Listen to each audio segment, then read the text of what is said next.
ladies and gents, let's welcome Dr. Linden.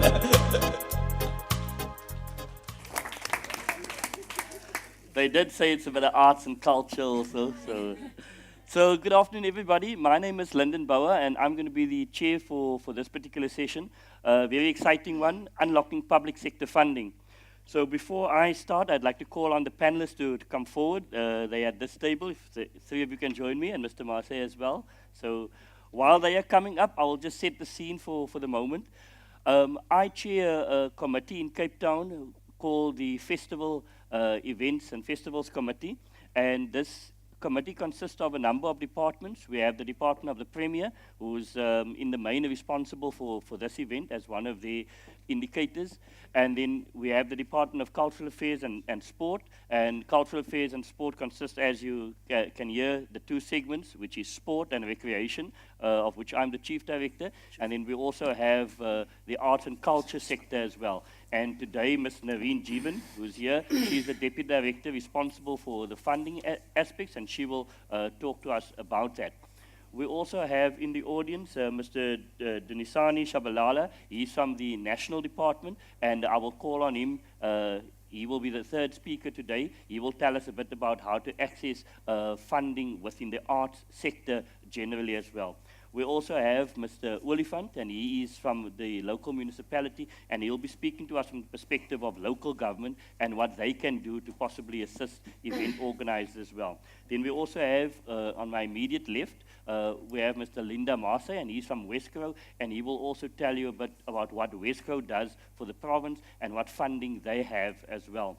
So just to start off, in the sports sector is very defined, and what we have within the sports sector is, in fact, most of the sport federations apply to government, provincial government, for funding on an annual basis, and we have probably for the last 15 years institutionalized the funding processes. So in many cases, if you, as event organizer, if you are planning to host any event with a sporting element, it is best to have a chat with the sporting federation responsible for that. Normally, that's how we come in from the sport side, because we want the sport federation to also be part of that event as well. So from our side, quite a lot of things that we will talk about. I will be able to take questions upon those aspects towards the end, but our process this afternoon, we're first going to start with Mr. Oliphant, if he can come forward, and he will, as local government, he will be having a presentation, followed by Ms. Jeevan, and then followed by Mr. Shabalala as well. So over to you, Mr. Oliphant. Let's have a round of applause, Mr. Oliphant. Dr. Linden. And again, thanks for the opportunity to share with you in terms of George Municipality and specifically the Economic Development Department within the municipality. Just to give you a bit of background, we've been struggling for the past few years to centralize events where it suits best. For us as development economists, it's about the movement of goods and services, as well as making sure that we grow the economy and the GDP at large, because ultimately that results in job creation and address a lot of social ills. So I'm going to skip a few slides, if I can just get this working. Is it top one? That's it. Top, bottom. Yeah. So essentially our strategy at the municipality is to look at how can we package events and tourism packaging and promotion throughout the year for 360 days, because ultimately we need to promote our tourism industry within the city. And secondly, looking at what next major event we can attract to George and what anchor events can be created in collaboration with the events industry. And then ultimately to ensure that we get economic growth. A few years ago, in 2008, Council has approved their first policy, events policy, which actually defines the processes and procedures that we need to follow whenever we want to support an event, whether it's financial or non-financially or in kind. There's procedures that needs to be followed. So this policy is currently under review because we simply felt there's little alignment between the Western Cape, is it the Cape Event Strategy 2014, 2030, 2033. So we will need to align our strategic direction in terms of taking events forward, because it doesn't matter where the event happened. there's an ultimate goal, and all of us need to, to align to it. So the city's IDP, which is our integrated development plan, a strategic tool within the municipality, has got a strategic goal number 1, which talks to develop and grow George. So ultimately what we are saying is that we will need to create that conducive environment for events organizers, event planners, to make your events happen within our space, and ultimately to ensure economic development. But very importantly, we can't support an industry that fails in terms of job creation figures. If the event industry, like, for example, today we're talking about how do we grow the events, it means that when the event grows, the job creation figures must grow, social ills must come down. But importantly, we must measure that impact. And that's what we are saying in our policies. Reducing red tape, very importantly, we can't expect you to apply for electricity boxes. The event is on Saturday, but we approve it next week, Wednesday. That's not a process that we should streamline that processes. And you would agree with me, in many cases this happens.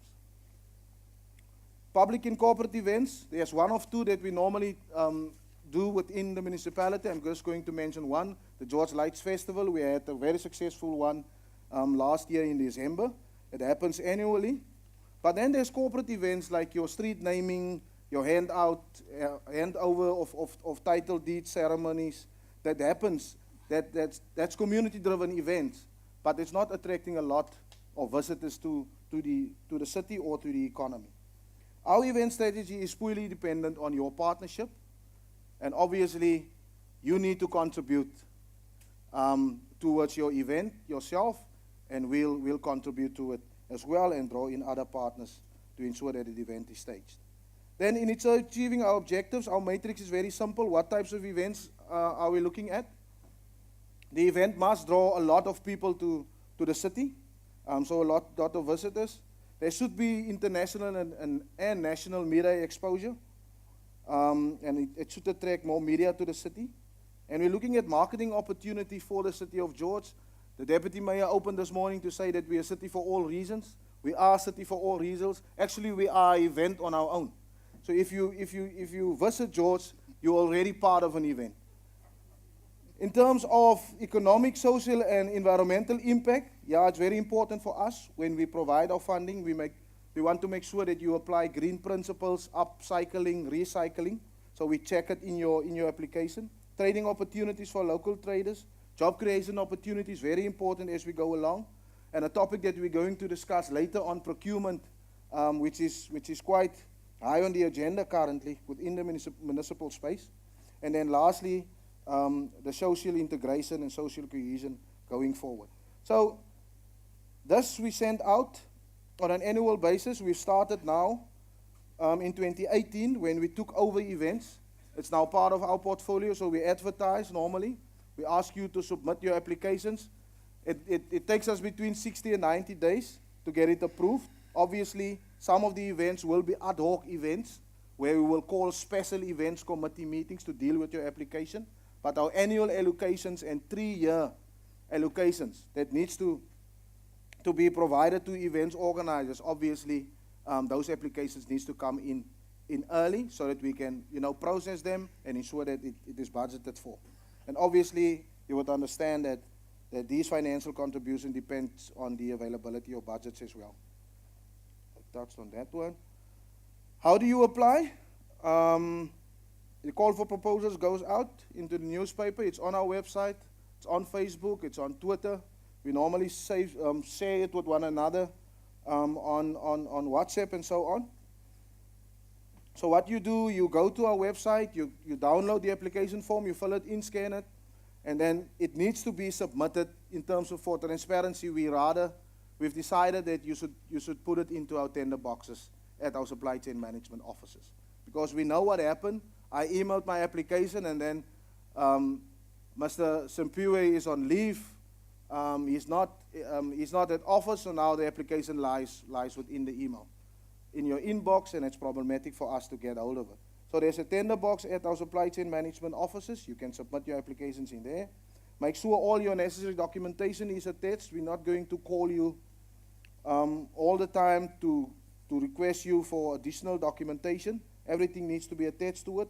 On the website is also a document that guides you in terms of what documentation you need. This needs to be submitted with your application. Then in terms of the support that we provide, financial report, in terms of a sponsorship, if I give you 10 Rand, I need a rights package for it. If I don't get a rights package, I can't partner with you. So that's the agreement that we normally put forward. These agreements are signed between parties, between the municipal manager and the events organizer when you are successful with your application, after we went through all the due diligence processes in terms of the committees, approvals, and so on. Then the municipality might choose to fund you as the event organizer, the maximum up to 50% of the cost of staging the event. Obviously, I've mentioned the right package, which is important. When we talk about the rights package, it's for us to come together as parties to decide on, is it either media opportunities for the municipality, what exposure you're going to give to us in terms of your branding, is there opportunities for traders? Are you going to cater for our informal traders at your event, open up some space for them to do trading? So these kind of things is then negotiated throughout the process. Then subsidizing events by providing event infrastructure or services. We now recently received an application from someone that needs electricity supply. So we provided that electricity boxes, and in return, you open up a space for us for either trading or marketing our organization as we proceed with the event. Then lastly, there's a memorandum of understanding that we normally sign, and it is in terms of the Municipal Finance Management Act, in terms of Section 67 and our supply chain management policies. So it's not an open check, it's not a blank check. You need to report on whatever you spent, because ultimately, Professor Johnson, it is the public's money. So thank you very much from my side, and I'm looking forward to a lekker discussion in terms of how we take this forward. Thank you very much. Let's have a round of applause, Mr. Olifant. Thank you very much for that. One of the important aspects is that we will be, at the end of the conference, compiling that booklet that Mr. Moses spoke about earlier, where we're going to actually indicate all the email and all the websites that you need to access, because that's very important. And what's also important is the point that Mr. Olifant made. You have the application form, but you must also apply during the time period that is set out. That's very important. Some municipalities have rolling applications where you can apply at any given time. Others, like the provincial government will tell us in a moment, have a set period in which you have to apply. So you've got to check which one the municipality has chosen for your particular instance as well. Now, our next speaker, Ms. Jeevan, may come forward. Ms. Jeevan will be speaking about the arts and culture and the application process within the Department of Cultural Affairs and Sport at the provincial government. Ms. Jeevan? Thank you. There you go. Let's have a round of applause for Ms. Naveen Jeevan. Good afternoon, and thank you for affording me this opportunity. I know I'm from arts and culture, and you're probably thinking I can open in song or something, but I'm afraid I can't match the MC. Right? Anyway, I want to share with you today, being within the arts and culture, why. Okay, sorry, let me first get this right. The top one. What is it? The top No, one? the bottom one. Oh, it's Oh, the bottom. bottom. It's not either then. I The don't bottom know. arrow. Okay, let's just check it.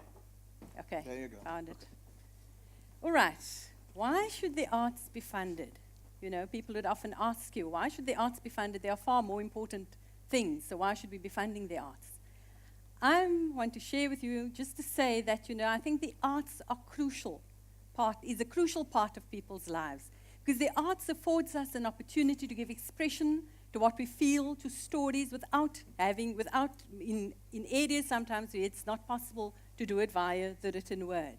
So therefore you find that the arts is a pivotal part of everybody's life. We sometimes think we're not affected by the arts, but in a subtle way, sometimes we are. Most of us, everybody in this room, the arts has impacted on. How? If you think about television, if you think about film, those are stories that were written by somebody that are being expressed, and that has an impact on you. So you find that we cannot avoid the arts, we cannot miss the arts. The arts is everywhere. Today, the arts is used in the corporate world, it's used in advertising, it's used in health to get messages across through film, through drama. It is used in schools in puppetry. So you find it's even used to take the mickey out of, what's happening in the country. If you look at comedy today, what are the stories that they tell? They can say it in that environment, which they possibly couldn't say it in any other environment. So you find that the arts is a pivotal part. The arts is everywhere. And more importantly, the arts is an opportunity to bring people together. It has no social or economic boundaries. If you think about festivals that you're at, whether you're living on the green fields or hills against the mountain in Cape Town or George, or if you're living in the sandy street somewhere, it doesn't matter. If you think of an event, everybody is there.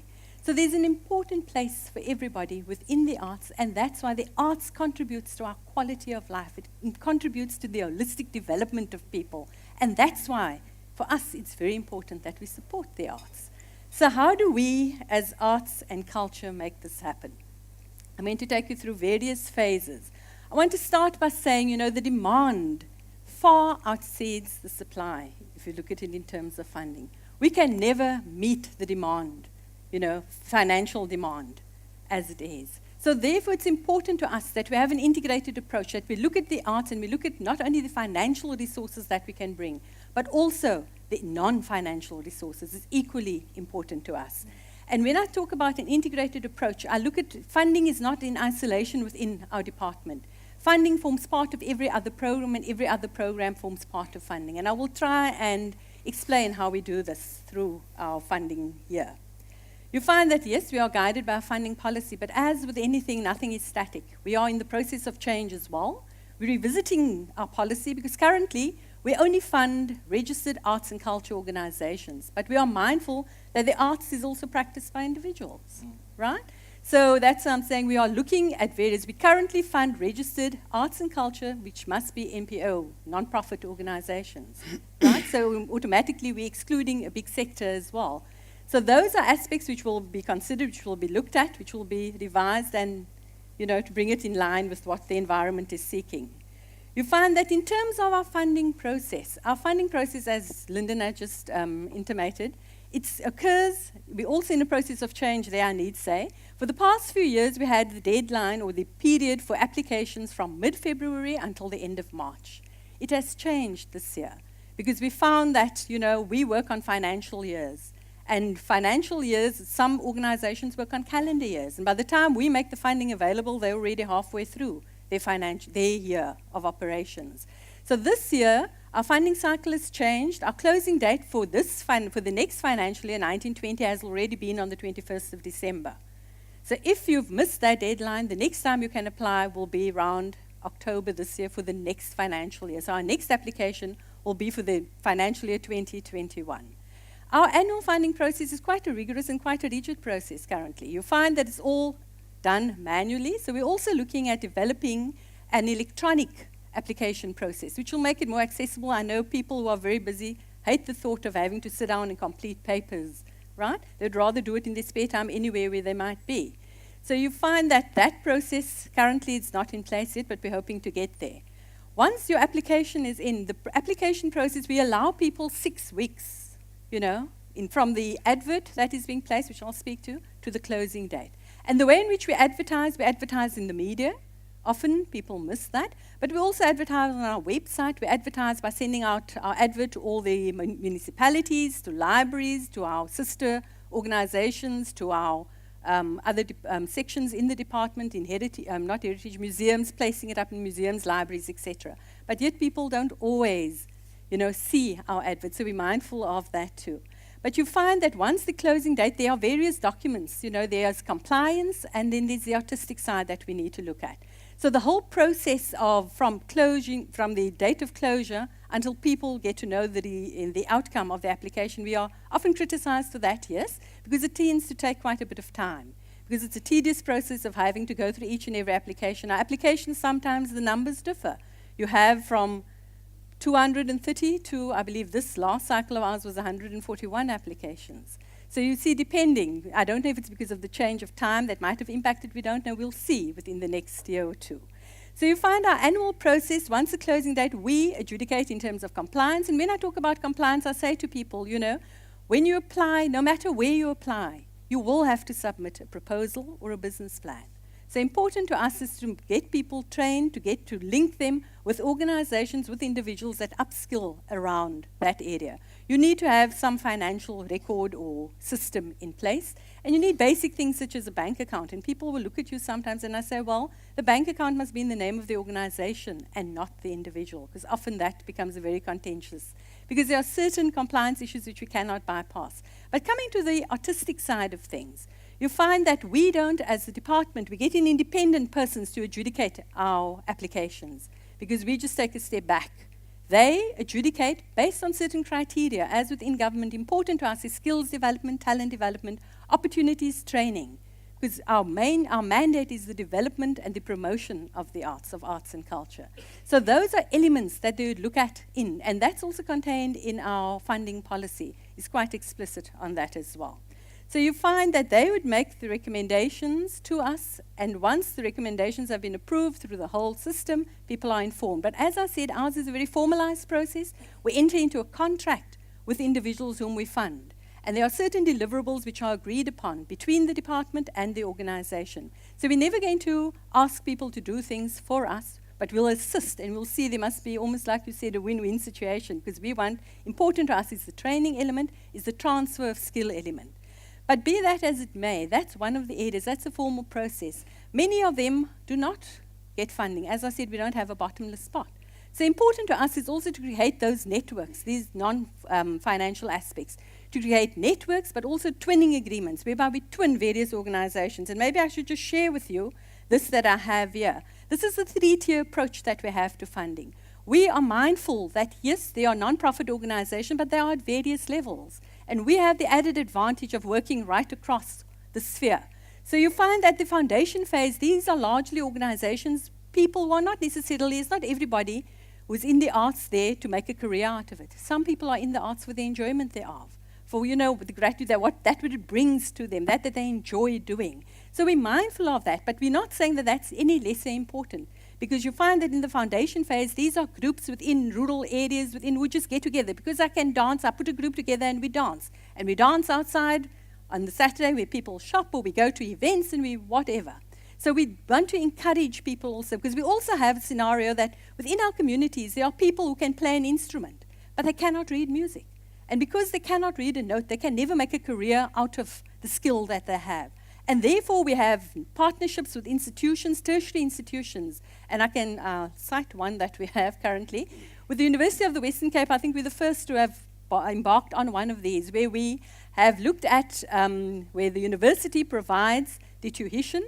We provide individuals from various organizations, right? This was a pilot study that we did over the last few years. And we've placed them at the university where they could play an instrument, but they couldn't read music. By virtue of attending classes, they have upskilled, they have reached a certain level where they can now do an exam and qualify themselves in music, right, with a diploma. So it gives them that opportunity to furthering, to going and saying, well, I can teach now because I have a qualification, which would not have been possible prior to that. But twinning to us, it's important to us on this hierarchy that we have. We have the intermediate and we have the established. The intermediate ones are where they're a bit more sophisticated in that they have become discipline specific, right? And then you have that they have marketing, they have certain systems in place. And the top is obviously the pinnacle where you have the established organizations who have made the international contact. But how do we get the ones from the bottom to move who are interested to, you know, go up on that trajectory? And therefore, twinning to us becomes important, where we twin these smaller organizations with larger organizations, and we encourage them to upskill, to mentor these. We also have other programs within the department, and some of you might know of them, but the EPWP program within arts and culture is a very unique one, because we believe in upskilling them within the field, because you don't have to be in the arts. I mean, the arts is not only for people who can sing and dance. There are various other career paths within the arts, and this includes makeup, it includes wardrobe, it includes stage management, includes events management. And therefore, it's important to us also, when we place people, that people are upskilled and that they have the potential then, not necessarily to start out, but become a resource to organizations such as yourselves. I look at festivals are one of the major areas where we place people. We have a festival where they've taken 20 persons from the area. I won't mention it now, I don't want to promote one above the other, but where they've taken 20 individuals from this rural area and they've trained them from the word go, from setting up the festival, from the technical side to running the bar and running, the accommodation, etc. So it's an experience, and they've linked it even with an institution which has trained those students. How do you plot something, when you have to measure out for the tents? How do you do that? So these are the opportunities that we present through our funding and through our interaction with organizations. Important to us, as I said, is also skills training and talent development. Because an important aspect is that if you take somebody, a person, a child, a youth from a rural area who's never been exposed to a big theatre, and you place them on an international stage, it makes quite an impact on their lives. It's an opportunity for them to be seen, to be heard. We find that through our programs, as I said earlier, our integrated approach, we have various programs in the different disciplines. We've already, I usually coin the phrase from zero to hero, where we've taken children who have never done drama previously, but who have gone through a drama program with us. And in the end, they even appeared on one of the well-known soapies on national television. So those are the extremities in terms of, the areas. I won't go through all of that. Then the purpose of our funding, as I said earlier, yes, to create opportunities to learn in the arts, through the arts, and about the arts. And that's always important to us, because the arts also teaches persons skills that are unintentional, that they're not aware of. Learning to play any instrument, you need to have patience. You need to know that it doesn't come first time. You'll need to practice. It teaches that discipline, which is so needed within our communities. You find we need, as I said, a purpose of our funding to develop, promote, preserve arts. Yes, everybody doesn't have to be a singer, as I said, right? And therefore we have the collaborations with major theatres in the city, whereby we have technical training. Artscape, we all know Artscape. They have a brilliant technical training program there as part of the EPWP. And those are people who are skilled and then placed, be it within George, be it wherever else there are theatres. I'm just thinking here very locally, the George Society or Theatre. The George Theatre that we have is another example of where we have placed EPWP staff and persons who have now just visited them yesterday afternoon. And she said to me she's now the manager in the office there, running the theatre. So we've seen growth. We've seen how it worked in areas. Skills, talent development, as I said, I think I touched on that before. Festivals, tertiary institutions. Facilitating networking, yes, career pathing and partnerships. Partnerships, as I said, the one that we have is with the university. It's a critical part. We need to expand that, I think, within the arts arena, within our funding. We need to look beyond. We network, yes, with Lotto, with the city, with national, but I think there's still scope for us to improve on that. And then affording opportunities for exposure at any level. You find that we need to afford people opportunities, as I said earlier, not only on, at local level, but wherever we have the contacts. And job creation. Job creation, I'll just quickly speak to us. It's also important that people value their skill and see their skill as something that could be marketable. We have craft. We have many crafters in the country here. And it's just something that comes to mind now. I often think, there are people who are quite afraid with the running. You always get a medal.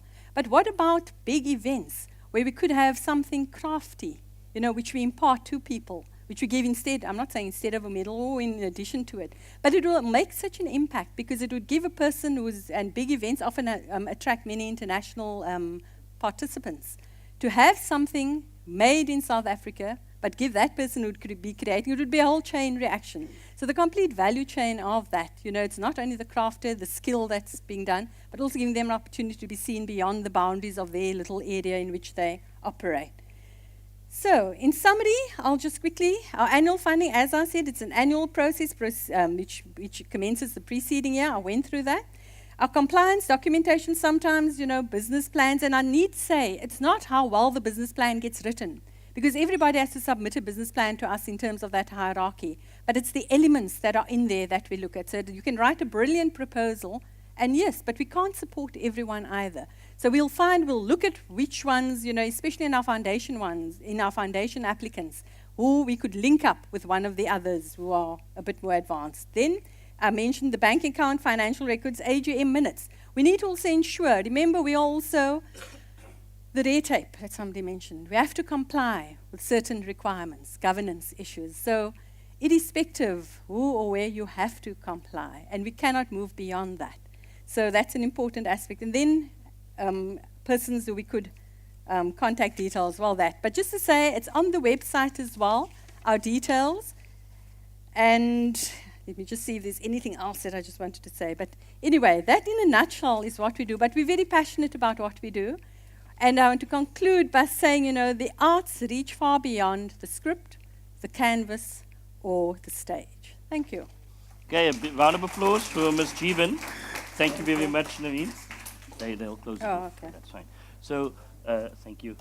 So I think the important aspects here has been highlighted because, of course, any application, we've still got to go through all our records, and sometimes you can find yourself just with the bank EFT not stamped, and then we would get into difficulties because that's part of the compliance. But I think to continue our talk a bit about the arts and the culture word, I'm going to call on Mr. Dunisani Shabalala. He's the Manager Cultural Events from the National Department of Arts and Culture. Let's have a round of applause for Mr. Shabalala. There you go. Molweni. Molweni. Yeah, it's good. Because if I was speaking in my language, and then you'll be saying I'm speaking in tongues, you know. I come from Limpopo, so if I say Ndimachero, when he says like, what is that?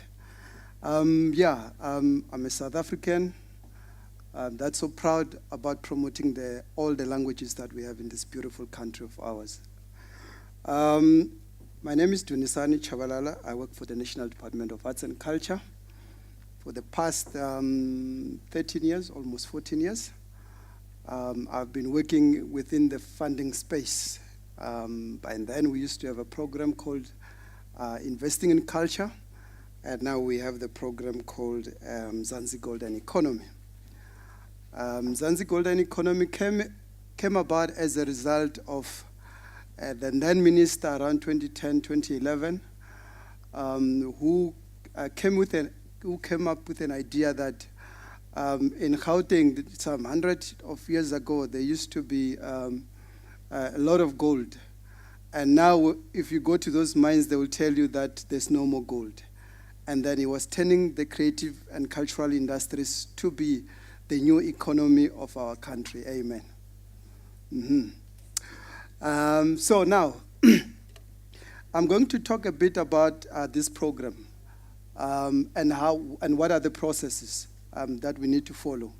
But before I touch base on that, yesterday I bumped into one of our colleagues in the National Lotteries Commission here in the province. And in our sideline conversation during the launch of the Cape Town Carnival, it became clear that in the Western Cape, we have a common challenge that most of the applications, or the bigger part of the applications, if not more than 80%, they come from the city of Cape Town. So we were discussing what are the ways that we can come up with so that, you know, the people outside in the other municipalities within the Western Cape province can apply. In fact, since I've started working for these two, especially the MG program for the past 4 years, I don't remember seeing an application coming from this area. And it tells something that something needs to be done so that we start seeing those applications coming to us. So that, you know, when we're saying we're funding projects in the Western Cape, it's not only the ones from the city of Cape Town. So now, I'm going to move to the second slide. Previous to the presentation of my colleague in the province, very clear that the program main objective, it's about job creation. But, you know, we were very much aware that most of the jobs that are created within this space are short-term, or what we call temporary jobs. And the second phase of it, as we move forward, we need to come up with ideas that can ensure that we are supporting projects that create sustainable jobs. We need to create what we call to stimulate demand, because, you know, without creating these platforms and allowing the young artists to be out there, you know, performing and presenting their artworks, how are they going to stimulate the demand? And how are we going to, you know, do what we call audience development, because part of some certain areas are stronger with theater and certain areas are not strong with theater. And so now when you go and build a theater in an area where there's no theater, what it means is that you still need to work on audience development, so that you are able to make it a point that that particular infrastructure or that particular project becomes sustainable, because without that, it will not be sustainable. It will just become an infrastructure without programs that are bringing the audiences to come to those places. Yes, we need to also upskill the skills of the young people, especially around these many aspects of the cultural and creative sector. That also includes, human capital development around the technical area, because at the moment we find that we need to transform the space, and it's very difficult to transform the space without coming up with quantitative data around what are the skills gap, in that space. But in that aspect, I think we have made good progress, and especially with the South African Cultural Observatory. Yeah, I'll just skip that. So now, I will talk about the three work streams of the Mzansi Golden Economy. These three work streams is the cultural events, touring ventures, and public art. These are the main ones that are out there. But the program itself has got 10 work streams that include your artists in schools, your community art centers, your art bank, and other work streams that we have. But for the open call, which anybody can apply, these are the work streams. And as opposed to lottery that takes non-profit organization, as the Department of Arts and Culture, we allow any registered entity to apply. Whether you are an individual, but for individual, we only recommend those smaller projects, especially around touring ventures, because sometimes it's an individual who's just been invited to come and exhibit outside the country. You just need a return flight, a capital for you to go to London and exhibit your artworks and come back. You are looking for around 50,000. So definitely we are saying that in that case, the department does not see any high risk in depositing the money direct into your account. But for bigger projects, yes, it has to be a registered entity. Cultural events, we're talking here about, the cultural events is divided into two. There's what we call flagship projects. Flagship projects is what we know. Most of them, your Cape Town Jazz, St. Eustathius, Cape Town Carnival, Makufe, Mapungubio, Marula Festival, all over the country. Those are your flagship projects. Then the second layer is the one what you call for open call. So that's where everybody can apply. And then we go to touring ventures. This is one of the work stream that has grown tremendously in the past 2 years, because most of the people start seeing the value of us giving them an opportunity to go and take their productions outside the borders of our country, which is a good thing. We have seen in the past few years, the numbers rising from 20 to over 80 productions that we take outside the country. And then we have public art. This is a work stream that we've got very little proposals coming to us. And we're saying that that's where we need the municipalities a lot. And we find this to be a big challenge because municipalities, by constitution, arts and culture it's not within their mandate. The mandate of implementing arts and culture is constitutionally within the national government and the provincial government. So at the local level, we appreciate what the metros are doing, because they're doing it, putting that because they've realized the value of the cultural and creative industries, and then they allocate enough funds for that. But for rural municipalities, we realize that they still struggle in that aspect of supporting our artists, especially within the public art space. Because sometimes somebody will want to do a statue, and the municipality does not give the space for that person to do that. And when we drive around many cities, you will see many unused walls. and you're thinking that in that area there are artists there, but the municipality will not give permission for the artists to use, to paint the mural, those walls into mural walls. So we are appealing to the municipalities to say, please do come on board and we assist the space of our artists so that, they can be sustainable by giving them those spaces. And then the open call process. Yes, we have a guideline document that you can download. It's got everything that you will need to know. Or the good thing is that we do not close.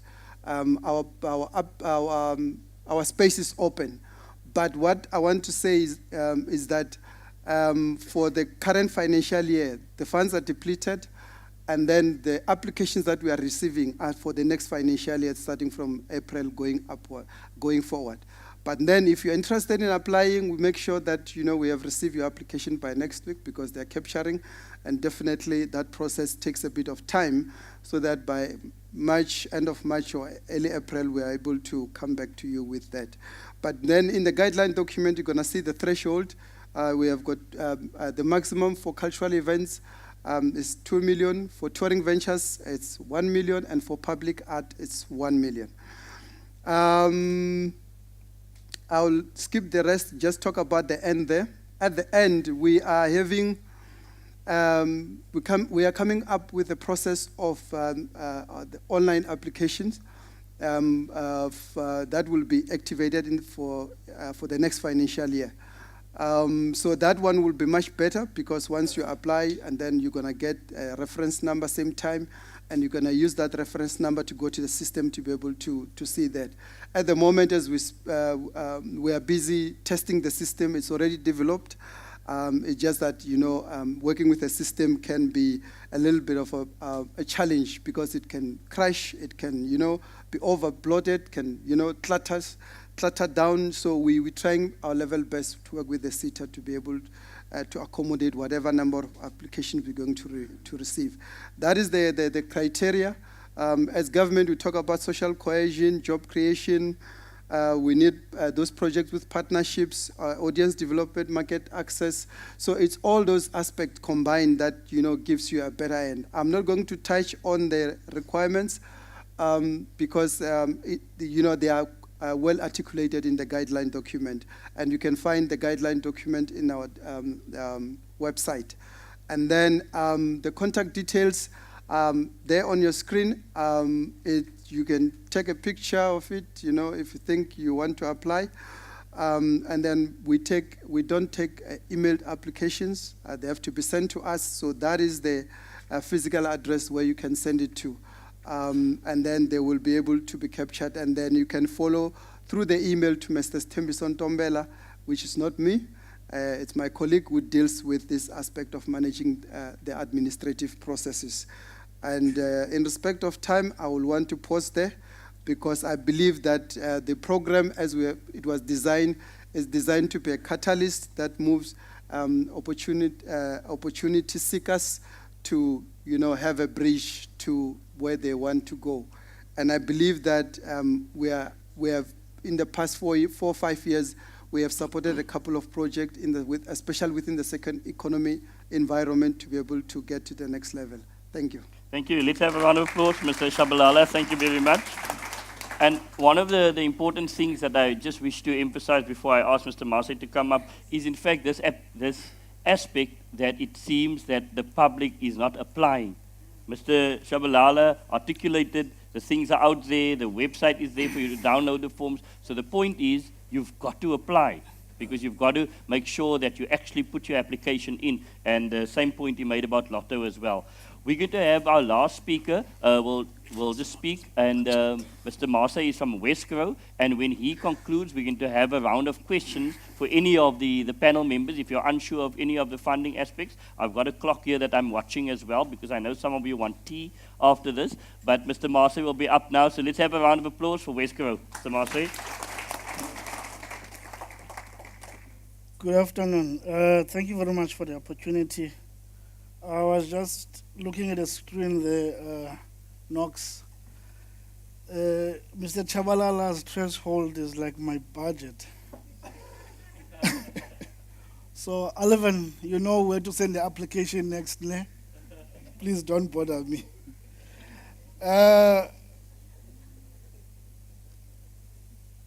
My name is Linda Mase, as introduced. I am from Westgro. Do you know Westgro? Who is familiar with Westgro here? By show of hands? No? Few people. Oh, okay. There's Westgro in Nisda. Westgro is a tourism, trade and investment agency for Cape Town and Western Cape. We have offices based in Cape Town. We are an agency that is taking the mandate from the Department of Economic Development and Tourism. We have a unit called Destination Marketing that deals with leisure as well as business tourism. So my topic is from the leisure point of view in terms of event sponsorship. We do a lot of things, including event sponsorship. The main mandate from a tourism point of view is really to deliver bums on beds, to attract tourists to come to Cape Town and Western Cape, to profile the destination, to promote the destination so that people can come and see the beauty of what Cape Town and Western Cape has to offer. Now, one of the issues is that events, particularly leisure events, are big drivers of both domestic and international tourists to the province. The events that you guys do have a potential, or even are doing it, in terms of attracting people who never thought of coming to the destination, but they're coming particularly because there's Cape Epic, because there's around the port, 100 miler in Solendam. So they come to the destination as a result of that particular event. So these are big drivers. They attract international tourism as well as domestic. Now, ours is sponsoring of regional events. I think there was a talk in terms of focusing on Cape Town a lot. Our program looks specifically to address that because our mandate is to combat seasonality, which is one of the biggest things in tourism, as we all know, that we have an influx of tourists within a reasonable time. The next thing is it becomes quiet. So one of the mandate is to how do we then deal with that? Events was identified as one of the catalysts for that. Secondly, the issue of geographic spread. They've been to Table Mountain, Robben Island, Bo-Kaap and that. What else can we do? Let's take them to the regions. So events are very critical in driving people to the regions. And we are supporting regional events because they do drive regional spread. People travel all the way to Prince Albert. People travel all the way to Knysna for the event, so it's very important for us. Now, our focus is around the events that are taking place between April and September for that specific reason of seasonality. We're looking at the specific themes or niche experiences: cycling, wine and food, culture and heritage. So those are the things that we're looking at in terms of sponsoring the events. Now, very important, in terms of our funding, as I've indicated, we have a 3-year funding cycle. It means we don't fund you forever because of limited resources, as well as other new events that are coming up in the marketplace. And our funding is not for infrastructure. We fund towards your marketing. So we're very specific in terms of assistance. It must be aligned to our mandate as well as what we want to achieve in terms of marketing. We are also having a capped amount. I heard that there was a discussion around amounts here, but our amount is definitely capped at 50K because we have limited resources, as I've indicated before. We have a very clear process in terms of how we fund events. We have a call for events that is starting from the 1st until the 28th of February. So it's open for the whole month. You can apply, you can send your applications via email. I do accept emails. You can drop off your event. We have a one-page application form. I'm sure you've seen it at registration. You can also download it at the westgro.co.za. You can also request me. I will email it to you. But that one pager must be accompanied by your proposal in terms of where you give us an idea of what the event is all about. You give us a highlight of what you achieved last year, and all that. But very important, we're looking at very critical things, the attendance, job creation, as well as estimated economic impact of the event in terms of measurement. When we roll out, we sign what we call event marketing agreement. This is where we state our roles as well as your roles as an event organizer.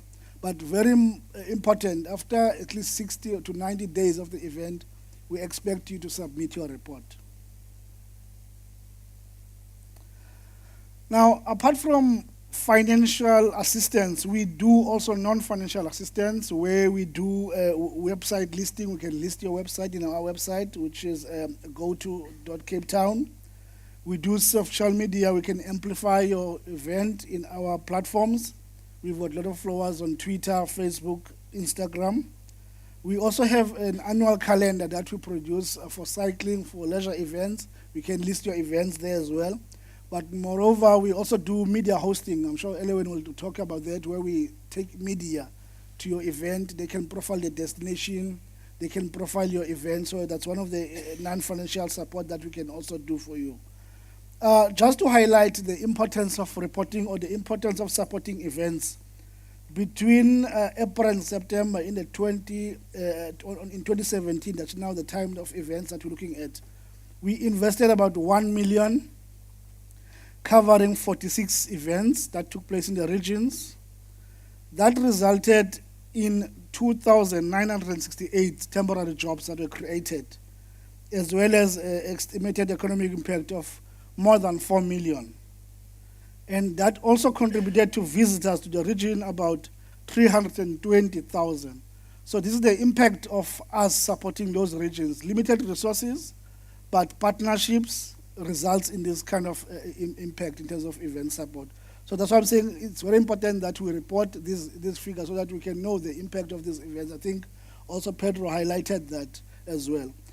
Just to highlight a few events that we supported in this region, the Jaguar Simula that you are looking here in the videos we supported. The George Strawberry Festival was one of our beneficiaries at some stage. Khalid Stop Winter Festival, the Redstone Mountain Biking and Trail Running, Naisna, Thousand Sensations Liquor Festival, Jackals MTB, and so on. So these are just a few of the events that we supported in the Garden Route and Clean Carew area. So we know strangers here, Dr. Bauer. I just want to highlight that the impact of supporting events, especially in terms of leveraging, one of the biggest initiatives that we hosted in 2018 was the UCI mountain biking event that was held in Stellenbosch, whereby more than 15,000 spectators gathered in Stellenbosch for this international cycling event, with an average of, with the AVE of, in terms of media coverage, more than 6 million, and a direct economic impact of 25 million. So events are very important contributors to the economy. And without further ado, I'll sit down and take questions if there are any. But as I said before, the applications are open. You're most welcome to grab a form or give me a call or interact with me during the conference. Thank you very much. Thank you. Let's have a round of applause for Mr. Marseille from Westgrove. And so, colleagues, very important, he's highlighted the fact that, in fact, the application process opens next week, 1 Feb to 28 Feb, and there's an April to September seasonality aspect as well that they focus on. So you've heard now from the panel quite a number of aspects in terms of the sport, just to indicate to you from that side. I did the survey. Last year we funded about 78 events in the Western Cape as a sport sector, and Cape Town, because of its size, had the majority of the events, but second was the Eden area. Your area had 23 events that we actually funded in this, so very, from cycling to golf to netball, very, very important. And then, of course, we also have the festivals that also, Neisner, Mossel Bay, Oudtshoorn, all got funded, George Agricultural Show, all of those type of festivals. And I started off by telling you about the events forum that I chair. That is the forum that if you have an important event that straddles all of these components, then you are free to contact us, and we will arrange the event committee sits once a quarter, and you have to present at that. And if your presentation is good enough, you may find that all 3 departments may in fact fund your event if your event is found to be good enough, because each one here has a different audience and has a different reason why they would support an event. So they would have from economic development, and I would want to see people playing sport, not necessarily only being spectators, but somebody else may want to, as Mr. Marse says, he's happy to have 15,000 spectators. I'm also happy to have 15,000 participants in a marathon. So these are the type of things that you should consider. Colleagues, we still have 5 minutes for questions, so I'm going to open it up to a few short questions. So the floor is open, and you can indicate if you want somebody specific to speak to respond. Otherwise, I will just appoint somebody. Okay, so that's open now for any questions. Oliver with a twist. 1, 2. Okay, first this gentleman next. Okay.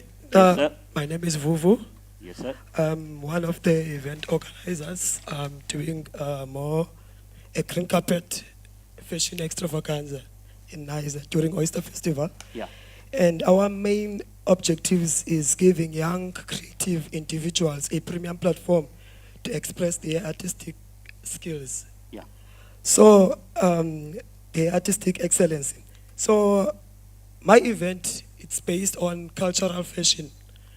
We're based on fashion. We're giving upcoming local designers a platform to showcase their clothing range and other stuff, and also to give upcoming artists, like local artists, as myself, who were not given an opportunities back in the days to perform in these big events, because most of the events that are being made around Western Cape at the moment were not being booked. They booked like famous What is the artists. question? What is the Yes, question? I'm coming to my question. My question is, it's based on Mr. Linda Mase.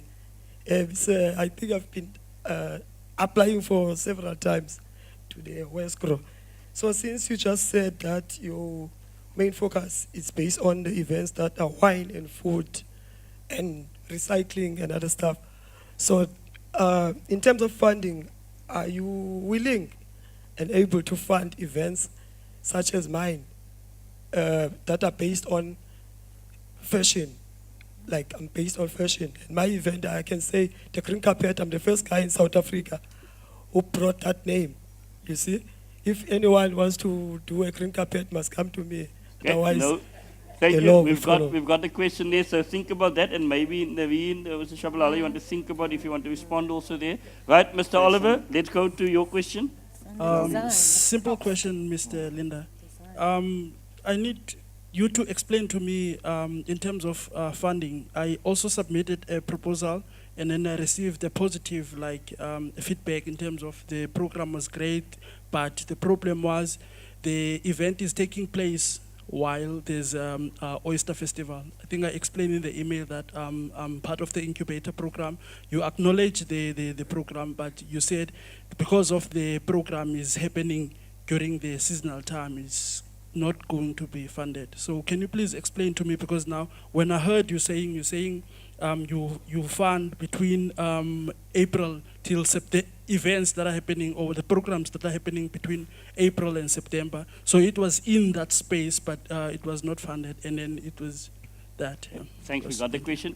A last question, and then I will ask the audience, the panelists to respond. Any other final questions? Yes, here's a question on the side. Just wait for the mic, and then everybody would hear your question.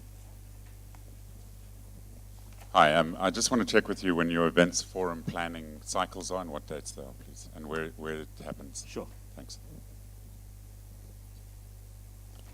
Okay, Mr. Marse, you have 2 questions, it appears, but I will also give an opportunity. But let's first do the 3 questions, and then we'll go. Mr. Marse? Yeah, I was hoping that this guy from Limpopo will be getting all these questions. Guy from Limpopo.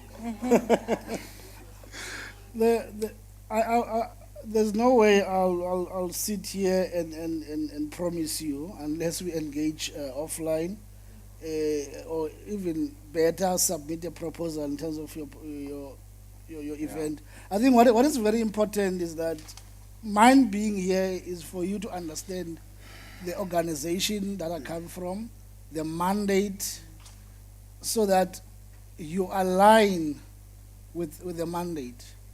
You understand? I think that was also, I think Mr. Ntloko explained this very well in terms of what the private sector or corporate is looking for.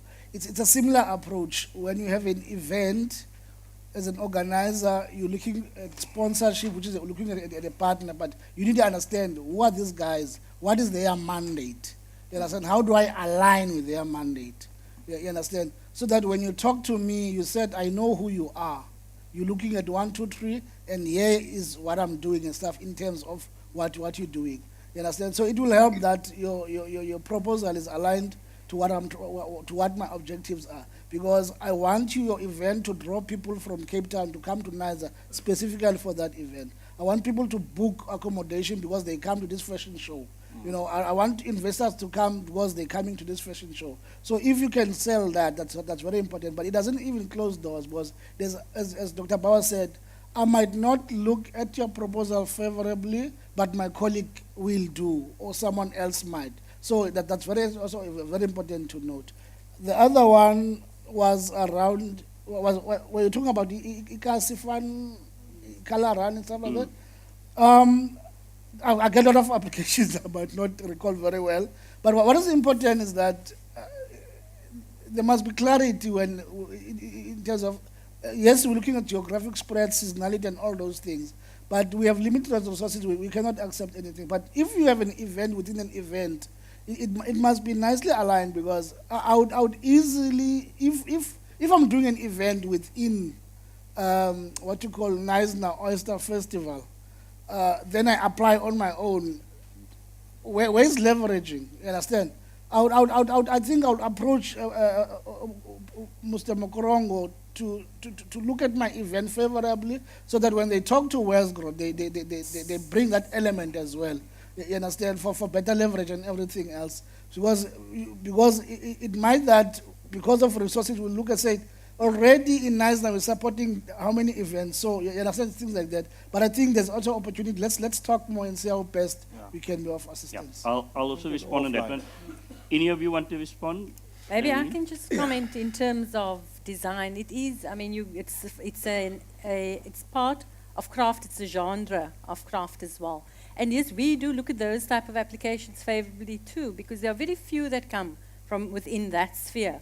But it's important that you look at it holistically too, because when we look at the proposal, we'll also look at it in terms of if there's skills transfer, you see, and what the potential, and whether it is, you know, a long term, you know, what has been put in place. So I would say it's important that you apply, because even if you don't get funding from us, once you're on the database, there's a lot of information that we can disseminate to people that comes to us as well. And if you're not on the database, you're not going to get that information. Then it's another opportunity lost.